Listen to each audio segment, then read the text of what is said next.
So over here we see the Confederate Memorial. So you can see if you pan over to it, it's a 90-foot tall granite pyramid. It's a lot. And so we're going to walk up towards this monument first and talk about it, and then we'll go from there. So this monument is an early monument that was built in this cemetery. This cemetery is called a rural cemetery. I'll come back to that in a bit. But it was started in the 1840s, but it wasn't actually completed, built until 1860. So that's when they started burials here, is in the early 1860s. And of course, then the Civil War happened. So by the time the Civil War ends, there's many Confederate dead. You can see a bunch here. And so the Ladies Association of the cemetery decides to build this monument. So this is a granite monument. As I mentioned, it is 90 feet tall, and it's a pyramid. So why a pyramid in the middle of the 19th century? Can anyone guess? Daria, do you want to give it a shot? No. Dr. Delancey? Well, I keep thinking I've seen lots of pyramids and obelisks, and this seems like a sort of pyramid / obelisk, which makes me think of Egypt, but I'm not. Good. So the Egyptian revival style is associated in the United States almost entirely with funerary architecture. And this is because the pyramids were rediscovered at the beginning of the 19th century, and then everybody was like, this is the style, this is what I want my funerary stuff to be. And so when we go through this cemetery and any other cemetery from the time period, we're going to see a gajillion obelisks, and yes, quite a few pyramids, some sphinxes, and other imagery of the of that time period. So this thing is quite massive, and you'll notice it's rough hewn. It actually is supposed to be particularly rough hewn. So they even kept all of the marks from the mining of the stone, the granite. Granite is very hard, and so you'll notice they kept the pythons that they use to break this open. So the way that they do it is they literally hammer these basically nails in until the whole thing shears off. And so those rough corners were left on to make it look particularly manly, I guess. And this looks to me like it's dry laid. Again, it's a structure. It's not meant to house anybody. So it's quite a statement. Go ahead and ask your questions. So you were talking about the fact that the stone is rough hewn and then also probably dry laid, and yeah. I know there are points where those decisions carry meaning. So, and I think you were heading towards maybe saying that. So, what for this time period and this kind of funerary culture what meaning might those things bring? Manliness. I think the whole point of this is look at how manly and strong and just very generally man-ish this thing is, right? It's not like people didn't know how to make things look much fancier and more finished at the time. They most certainly did. So this is a statement of how these men were the best of all young men. And this memorial represents multiple thousands of deaths for the Confederacy. So this is a memorial that has a lot of meaning, which is why it's so, tall and huge. Actually, this memorial became the symbol of the cemetery. And so on their letterhead and stuff was this pyramid for the next 100 years, I think. So this memorial, by the way, was built in 1869, so right after the war, which you see here, actually. So you can see it on this plaque, 1869. And so here's another sign for this, right? So this represents 18,000 Confederate dead.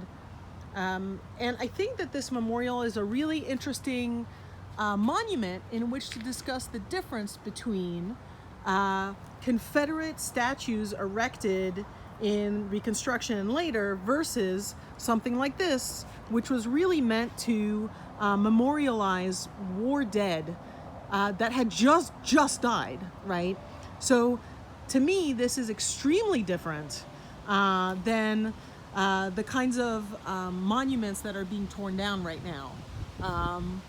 And nobody's talking about tearing this down, obviously. Part of what I think is interesting about it also is that it's completely abstract, other than the inscriptions. Right. And so many of the monuments we're talking about now are monuments to individual people. And then my mind starts going towards, does one stone represent one person? But it's this completely abstract thing. Right. So it's much more. I think it's a very powerful monument, actually. Yeah. Of course, there's a bunch of other Confederate dead buried here, as you can see. But we're gonna move on to other sections of the cemetery that at least don't overtly discuss this issue.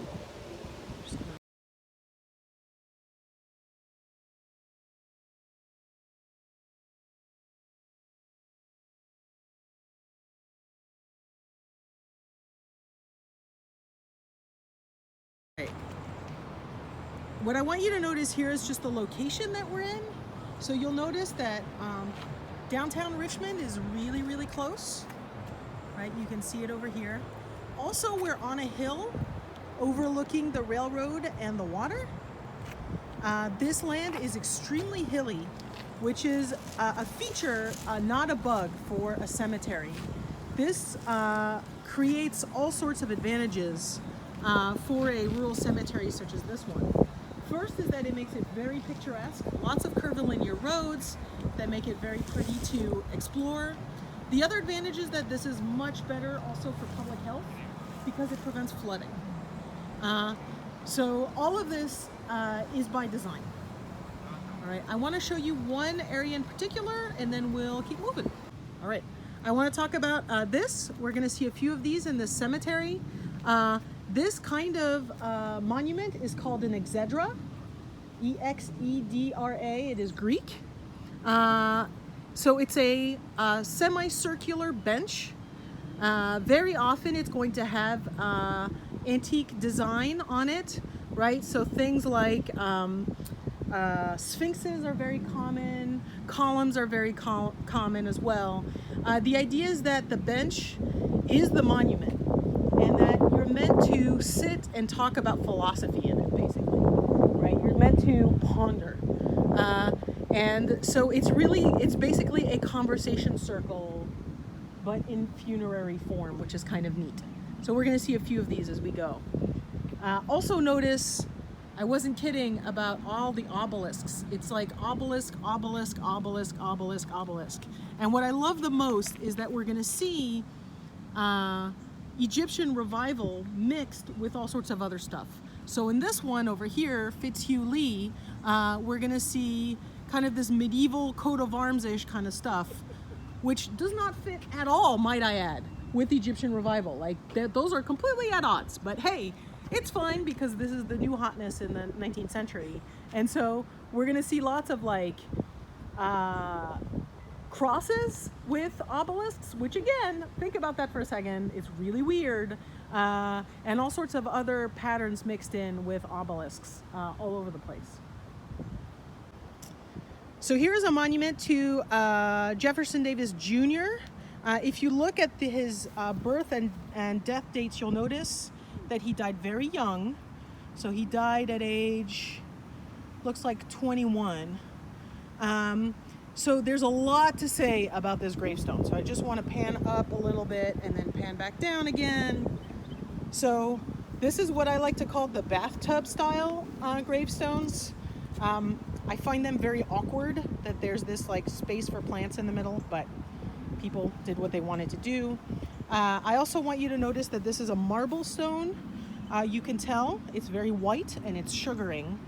The advantage with marble is that it's very plastic. You can really carve it really well. And so you see lots of detail like this. Marble also was used extensively in the middle of the 19th century. In particular, as a very clear, what's the word I'm looking for? Symbol of whiteness. It's white. It's a white stone, meaning white people. And so it's going to be very emphasized. It's not always a racist symbol, but it is often a racist symbol. But you'll notice here how, again, it's very plastic, so it allows for very deep carving. So you can create these really nice effects, like in this case, it looks like parchment rolling over here, which is really neat. But you can also see how the sugaring makes it really hard to see the writing. So marble is very susceptible to acid rain in particular, and so it ends up looking like a sugar cube like this, which makes it hard to read. The other thing you'll notice is that the actual original part of this monument, which is not legible at all anymore, is a broken column. And you might think, oh, who damaged Jeff Davis Jr.'s gravestone? But no, this is how it was designed. A broken column is a very on-the-nose symbol for a young man who died in his prime. So we see those a lot in the middle of the 19th century. What we see here is a row of mausolea. A mausoleum is a sleeping place, right? Basically, it's a house for dead people. Very often, these are going to be built into hillsides, which makes them more affordable to build, right? Because you only really need to build the front to look fancy. And very often, you're going to see multiple people. It's a whole family grouping inside. So you can see it here. So there are 3 people buried here, but you could easily add a lot more. And so you'll notice they've got plaques, and it's just basically a drawer system, right, where you can just add more people. So one quick addition for anybody who's studied ancient Etruscan or ancient Roman art is you'll remember this kind of arrangement goes all the way back to the Etruscans and the ancient Romans with the idea of the necropolis or the city of the dead, where you get these individual houses lined up all in a row. So if you've studied Tarquinia or Cerveteri or even mausolea closer to Rome, it's a really cool connection.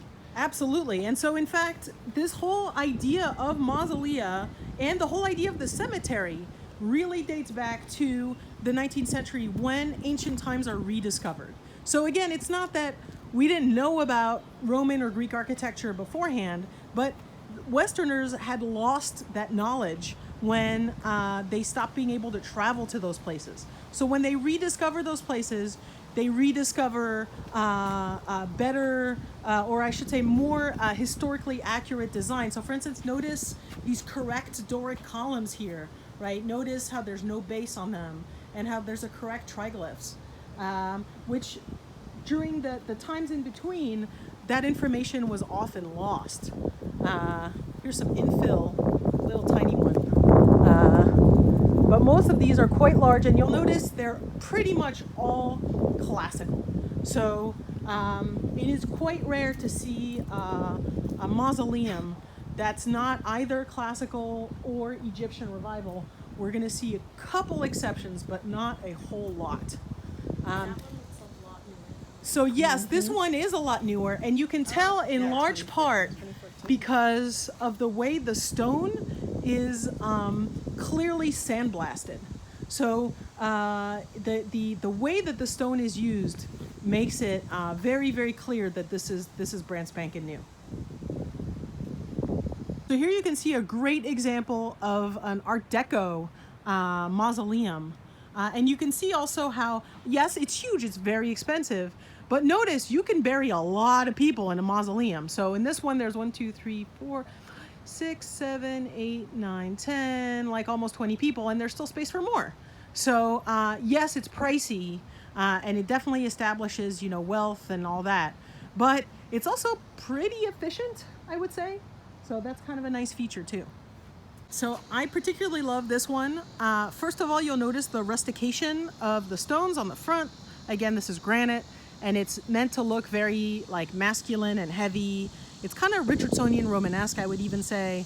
The arch is not quite that pronounced, but close. But you can really tell its time period from a few details. One of them is, notice the all caps writing, and notice how there's a period, a square period at the end. That is typical of the late 19th century. It's like, whatever name, period, whatever date, period. You know, God forbid you don't take that pause. So that's a very typical thing. The other thing that I absolutely love about this one is how it's brick on the sides. So you can tell they wanted to save money, which good for them. But also, like, the assumption of these always cracks me up, because it's like, well, no one's ever going to look at the side of this. It's like, what do you mean no one's going to look at the side of it? It's right there. You can't miss it, right? It's like a mullet in mausoleum form.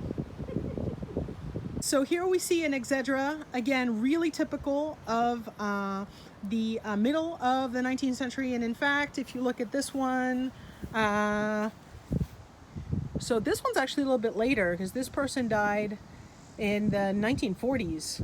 But I do want you to notice the sphinxi? I don't know what the plural of sphinx is. On this exedra, and there's one right behind it. So here's another one. This was the overdone thing at the turn of the 20th century here. So you see 4 or 5 people buried in this one.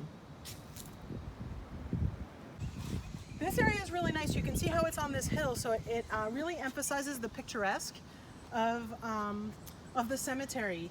And the way that a lot of family plots are divided are with these guys. So they're granite dividers. Very often they'll have the family name on the steps. And this has lots of uses. First of all, it lays out which family has which space, which is very helpful. But it also prevents erosion. So again, it's a very practical kind of solution to a problem.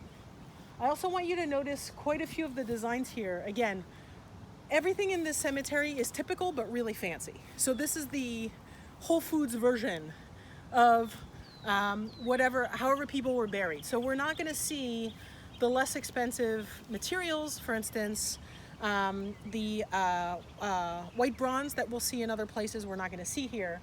But we are going to see lots of three-dimensional stones, right? Again, those are very hard to make, and so they're more expensive. And lots of typical 19th century design. So notice that swag over the column. Again, broken column, young man. And then the swag is, again, a typical 19th century design. We're going to see lots of urns. We're going to see lots of columns all over the place, and angels and that kind of stuff. I find those to be okay, but I think what's most interesting are the stones that really stand out, that are kind of weird compared to the others. And so those are the ones we're going to try to find and then talk about. All right, so this plot for the Estes family really highlights the issue, the whole problem with cemeteries. And it does so, as you can see, with this, right? This plot has paid for perpetual care, which means these people cannot be disinterred, and it is up to the cemetery to make sure that this plot is well maintained. Now, the reality is, in 2020, and honestly for many a decade before this, we've been using mowing, but look at how overgrown this plot is. So if a family, if the Estes family is still active, they could very well complain to the cemetery, look, we paid for this, and this is not in good shape.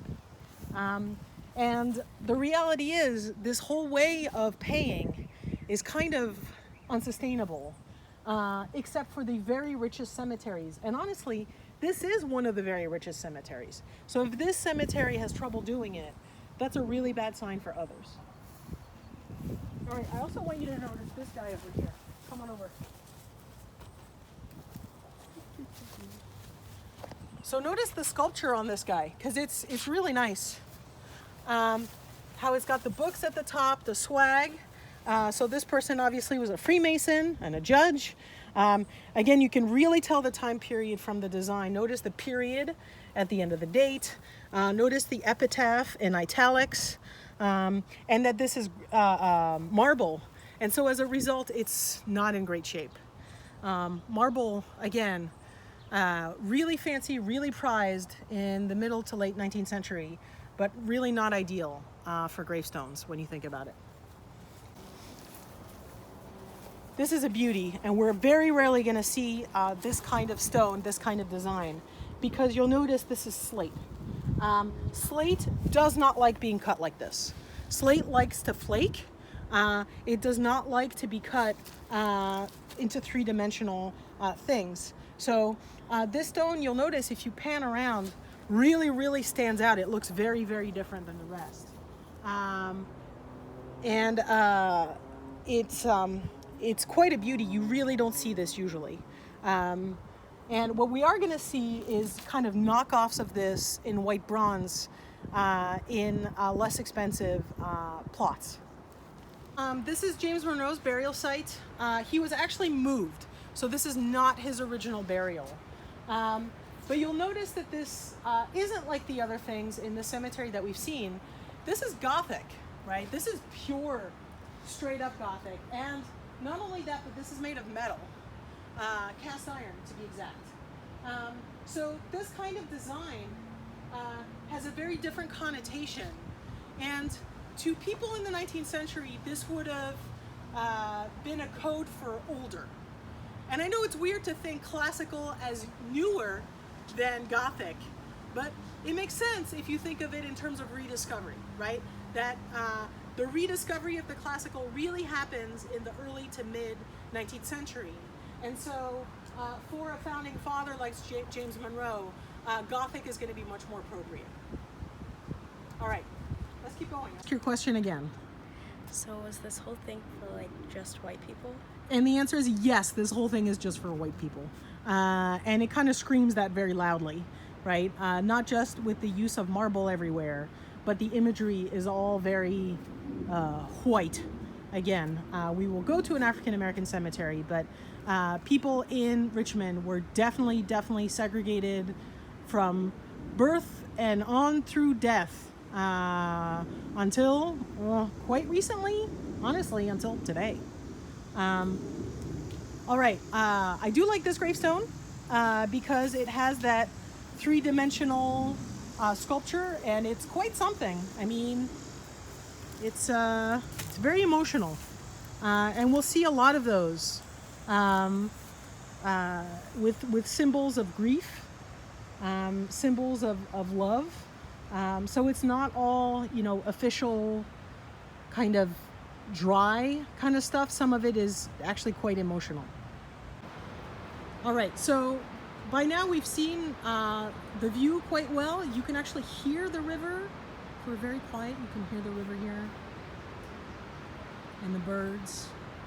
And so the reality of this place, just like all rural cemeteries of this time period, is that they are the first iteration of public parks in America.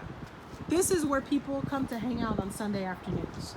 This is where they get nature, they get trees and plants and blue skies.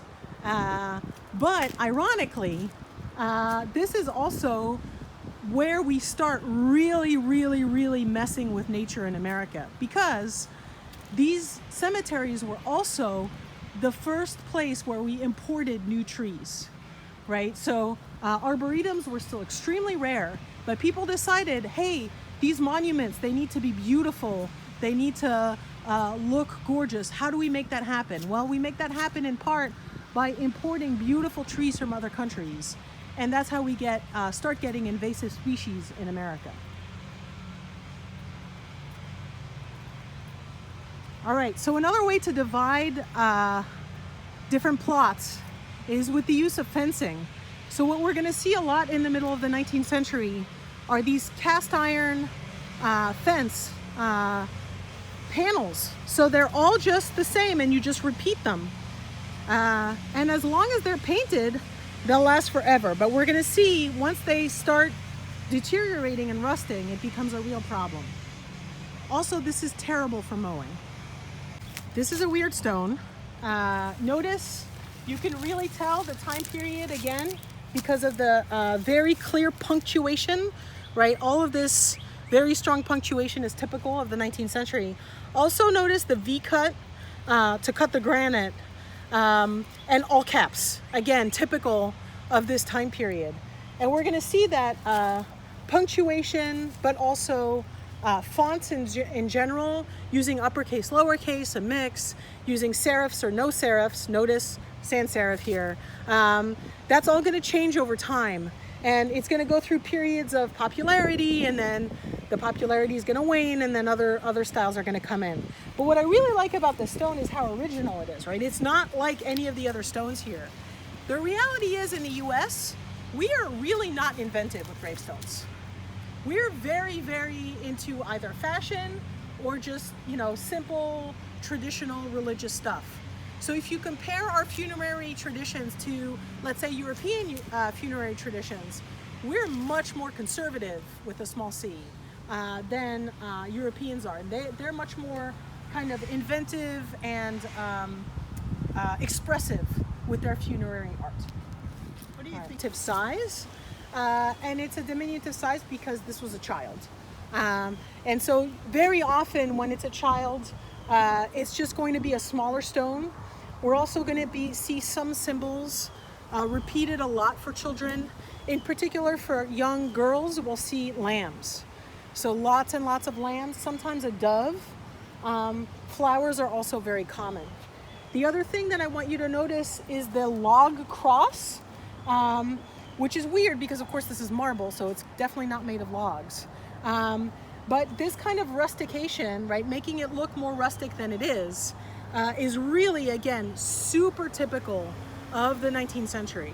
And we're gonna see this all over the place.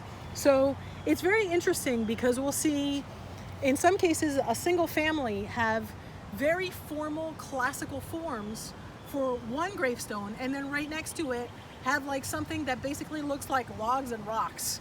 And it's a very kind of, to us at least, I think a very weird thing to have one right next to the other.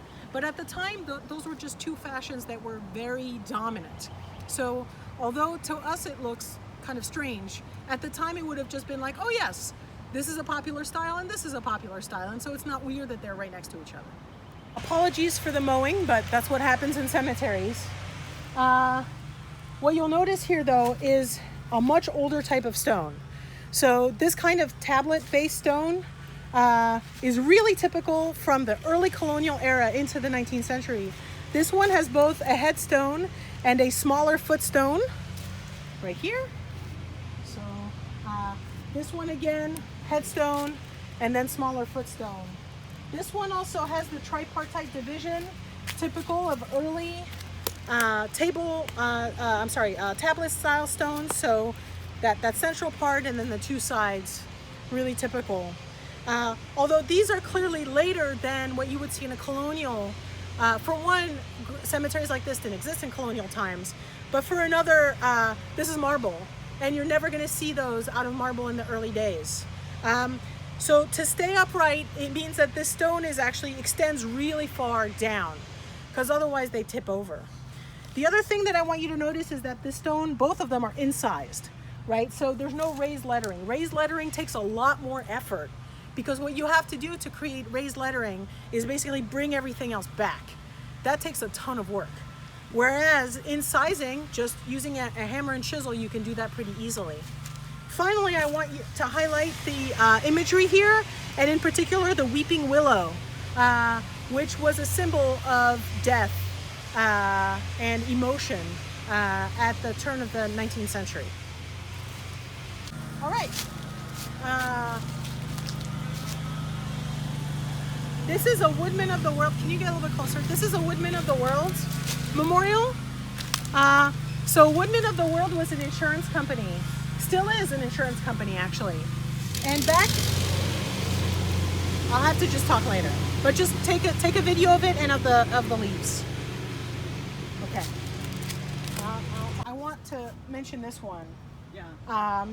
This happens a lot, and I know a lot of young people don't think about this, but if your spouse predeceases you, very often you want to be buried with your spouse, and so you're going to have the whole thing ready to go, and all they need to do is add your death date. And I know for me personally, I'm going to be maybe not buried, but certainly I'll have my name on my grandparents' grave in Paris. And it's the same thing. Like, the font's already chosen, the everything's already chosen. It's just when I die, they'll just add my info. That's it. Now next to it, you see the really sad part of this. So this child just recently died and was 3 years old. So you can see how all of these toys and symbols are left on her stone. And this is, again, quite typical, not just today, but historically. So a lot of children's gravestones would have this, sometimes actually part of the stone. So for instance, the child sculpted out of stone, and then a teddy bear sculpted out of stone also with the child. So that's really depressing though. So this whole family plot, except Frank Lloyd knows what he did, screwed up. But everybody else in this family has this very homogeneous design of the plot. So notice the walls of the plots are also designed to look like logs. They're made of granite, just like everything else, but they're made to look like logs. The name is made to look like logs, and the main family monument is one giant tree stump with logs on a papyrus thing, and then grapes, and then all of the family members also have logs and rope, and it's all very rustic and like a lot. It's all a lot. And again, everybody's designed the exact same way, except this last family member in the back. Now, that said, he died significantly later than everybody else. So I'm assuming that the artist who actually made these was no longer practicing, and that's why his stone is so very different than everyone else's. But it's quite something, isn't it? So here's another plot, clearly designed by the same, actually multiple plots, where the art was done by the same artist, the same stone carver.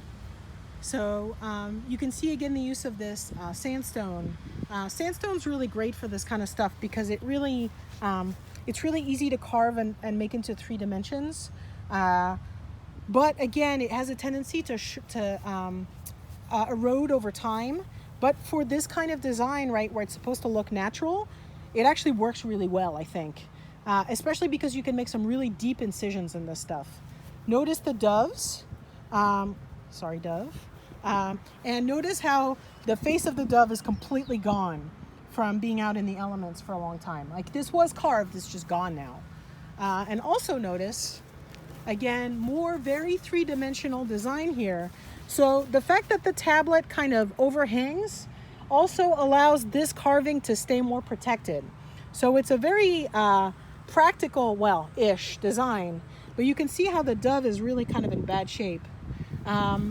And you can see a rose here, again, powerful symbol, and here 2 lambs. So unfortunately, this is definitely two children, 2 babies actually, it says. Our babies, Louise and Lillian.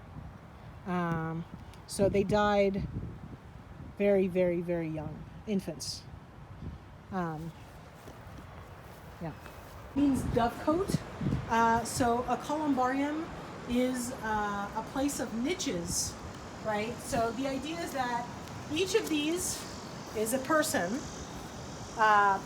In the US, generally, you're only going to fit 1 or 2 people per drawer. So here's one with two people, right? Again, this is usually for cremains.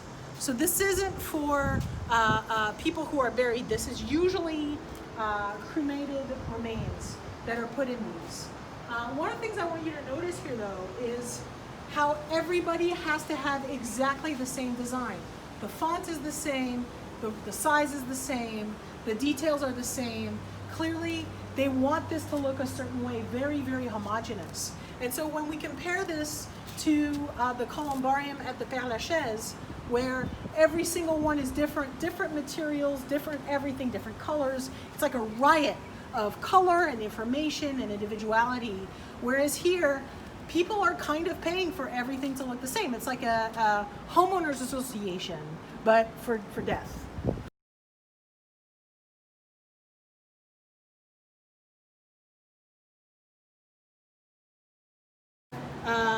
The one spouse has passed and the other one has not.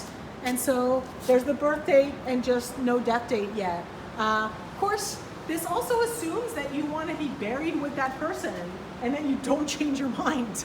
And that does happen sometimes. So once in a while, you'll see somebody, have their name there, and you're like, wow, I'm surprised this person hasn't died yet. And the answer is probably, no, they have died. It's just they decided to be buried somewhere else.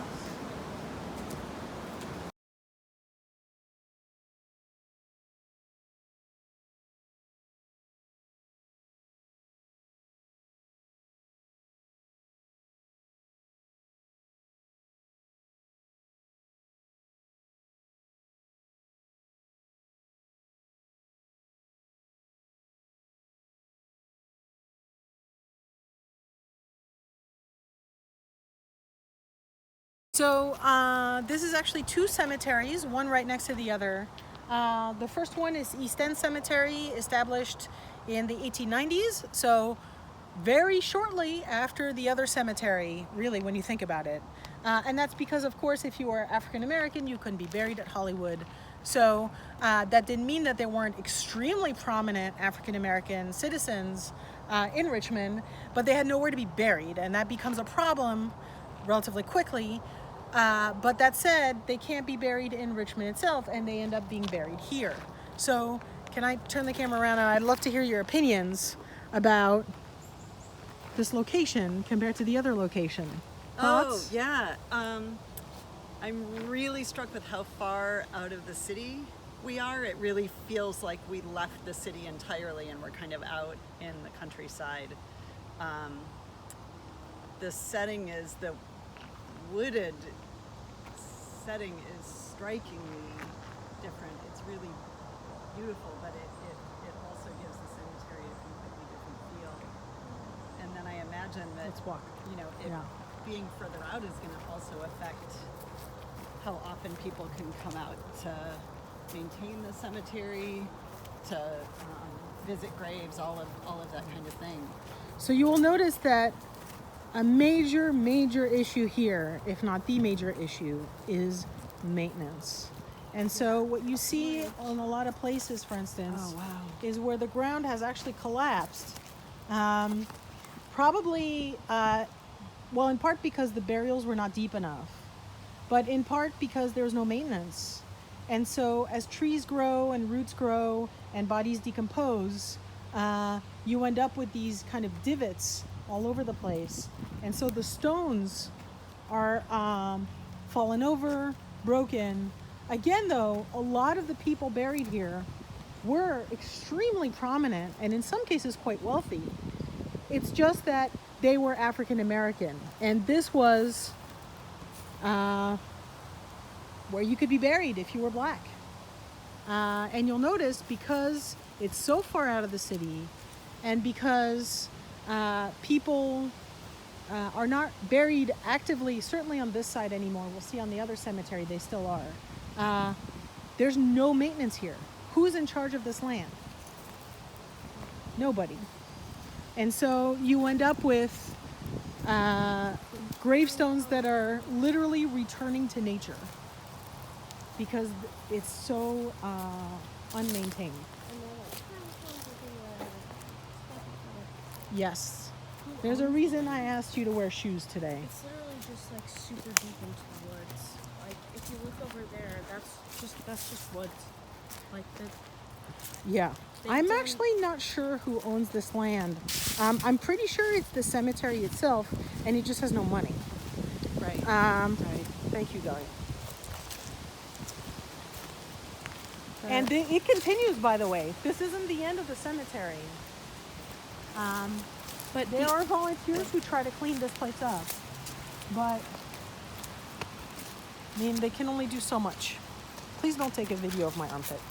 Well, and then it becomes a fight against nature, as anybody who gardens knows that you can spend a bunch of hours reading, but then Well, and especially here because all of these trees, now that they are established, how do you get them out without disturbing the dead? Something just climbed on me. I don't see anything. It's fine. And like when you look at the last one, you can walk for hours and hours and hours, and like all the gravestones were gorgeous and like decked out, and like here all of them look basically the same. Right, and it's not that they didn't have money. This is just racism. Andy, do you have a sense of when was it a slow, steady decline, or was there one point where it sort of stopped being? I think it was a slow, steady decline. Yeah. People stopped really. I mean, again, people don't really go to cemeteries anymore. And if you have a huge endowment like Hollywood Cemetery, it kind of doesn't matter. But if you're a cemetery like this, which entirely depends on family members, then it's bad. So you can see here some of the kind of vernacular art forms that are typical in African American graves. For instance, these mosaics. So there's a lot of expression in these stones. It's just that the maintenance just isn't there. There's poison ivy everywhere. There's a reason I asked you to wear pants today. Do you want to turn around, Daria? Well, you get the idea. So, yeah. So let's go take a look at the other side then. All right, we're now going to walk into Evergreen. Evergreen is the newer version of this cemetery. It's right next door. And yes, so Evergreen is in the Memorial Garden mold of cemeteries. This is definitely an active cemetery, by the way. People are still buried here. And you can tell this is a practical, pragmatic use of space. It's a wide open, or at least the part that's still in use is a wide open field like this. However, if you compare it to Hollywood, I think this is where it's pretty obvious why this is the African American cemetery. It's a lot less pleasant. It's flatter. It's way outside the city. There's no shade. No river, no vista. Picturesque anything, right? It's just a boring field on the side of the road, basically. This part is certainly better maintained. You can see these gentlemen over there mowing, just like they were over at Hollywood. But you can tell that the landscape is just not nearly as fancy.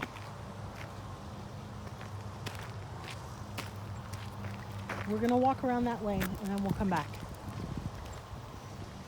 One of the things I want to note here is, number one, there's a lot less money in maintenance in this cemetery. Number two, these people, by and large, are much less wealthy than the people that are buried at Hollywood. Again, not all of them, but quite a few of them. However, look at the stones themselves. Look at how many of them have, admittedly, fake flowers, but flowers on the stone. Notice how many of them are. And yes, there are still burials here, but not that many. What this is showing you is a much deeper continuity of community in this cemetery than in Hollywood. So here you can see again the lack of maintenance, where things have fallen over, and they're still mostly there, but they're not held together anymore.